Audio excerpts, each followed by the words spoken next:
Hi everyone! This is Donna again and welcome back to my channel. Today, gagawa naman po tayo ng Century Tuna Lumpiang Shanghai. Ito po yung mga ingredients na kakailanganin natin. Gagamit po tayo dito ng 2 lata ng Century Tuna flakes in oil and 1 pirasong itlog, ground black pepper, carrots, spring onion or dahon ng sibuyas, salt, minced garlic, minced onion, and gagamit din po tayo dito ng 1 sachet ng oyster sauce. At syempre, kakailanganin din po natin dito ng spring roll or yung pambalot natin dun sa ating lumpiang Shanghai. Ayun lang po yung mga ingredients na kakailanganin natin, kaya umpisahan na po natin.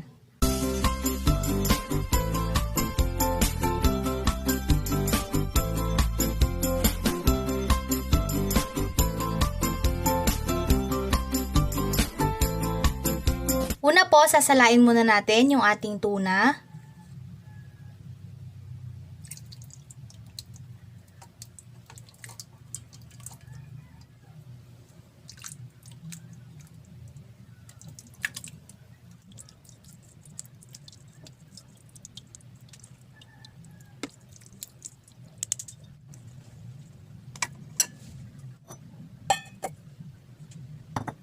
Next step ay pagsasama-samahin lang po natin dito sa ating mixing bowl yung ating mga ingredients.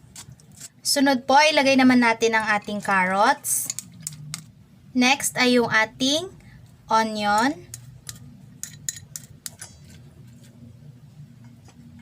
Sunod naman po ay yung ating garlic.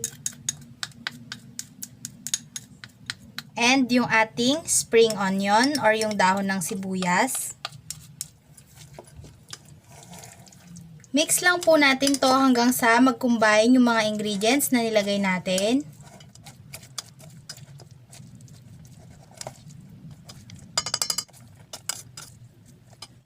Next naman po, ilalagay na natin yung ating salt, ground black pepper, yung ating itlog na 1 piraso, at ilagay na rin po natin yung ating oyster sauce.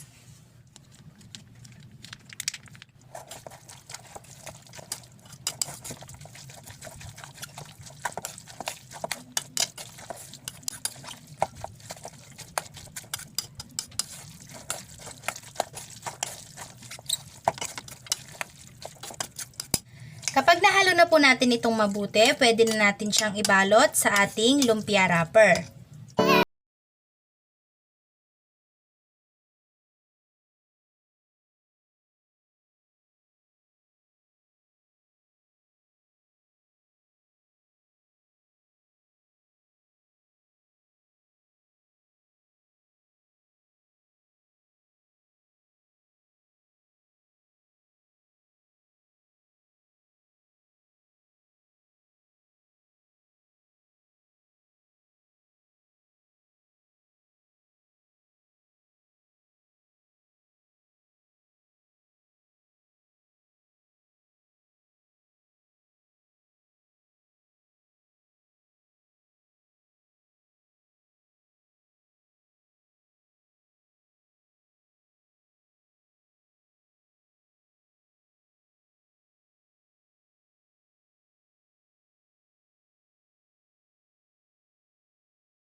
Ito na po ang ating Century Tuna Lumpiang Shanghai with sweet and spicy sausawan. Napakadali lang po nitong gawin and napakasimple lang din ng mga ingredients na kakailanganin natin. At bukod sa lahat, mura lang po yung mga ingredients natin. Kung meron kang 150 pesos, magagawa mo na po itong ating Century Tuna Lumpiang Shanghai.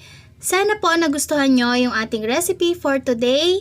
And please don't forget to subscribe sa mga bago lang sa channel ko at pakiclick na rin po yung bell button below para notified kayo every time may bago akong upload na video. At kung gusto nyo pong malaman yung mga exact measurement kung paano gawin yung ating sweet and spicy sausawan, meron po akong separate na video na ginawa. Sana po panoorin nyo din. Check nyo na lang po sa aking video, doon din po sa aking channel. Thank you guys again and see you on my next video. Bye!